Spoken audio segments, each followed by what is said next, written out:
Hi friends, బియ్య పిండితో అప్పాలు నేర్చుకుందామండి. దానికి కావాల్సిన పదార్థాలు ఈ గ్లాసున్నర బెల్లము, గ్లాస్ తోటి బియ్య పిండి, ఇలాచి గ్లాస్తో గ్లాసు నీళ్లు పోసుకున్నామండి. కొంచెం నెయ్యి వేద్దాము ఉండకట్టకుండా. ఇప్పుడు గ్లాసున్నర బెల్లం వేసేసుకుందాం. ఇది బాగా కరిగాక సిమ్లో పెట్టి బియ్య పిండి వేసుకోవాలి. చూడండి, నీళ్ళు మరుగుతున్నాయి కదా, కొంచెం ఇలాచీ పౌడర్లో పెట్టి పిండి కలుపుకుంటూ వేసుకోవాలి. వారిపేసి బాగా కలిపేసుకుని మూత పెట్టేసుకోండి. ఒక 5 నిమిషాలు చల్లారాక ఉండలు చేసుకోవాలి. అన్నీ ఈ ఉండలు ఈ విధంగా చేతితోటి అనేసుకోవచ్చు.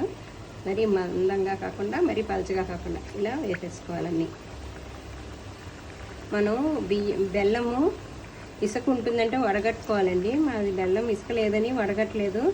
ఒకసారి ఉంటుంది ఇసుక, వడగట్టుకుని పాకం అదే కరిగితే స్విమ్లో ఉండాలండి. మిడిల్లో, మరీ స్విమ్ కాదు, మిడిల్లో పెట్టుకోవాలి. హైలో వేగించుకోకూడదు, లోపల వేగదనమాట. ఇలా తిరగేసుకుంటూ నెమ్మదిగా అన్నీ వేయించేసుకోవటం. గుడ్ మార్నింగ్ మీ అందరికీ. హనుమాన్ జయంతి శుభాకాంక్షలు అండి. ఇవాళ అప్పాలు చేసాం కదా, చూసారా ఎంత మెత్తగా ఉన్నాయో. ఆంజనేయ స్వామికి నైవేద్యాలకి రెడీ, పూజ కూడా రెడీ.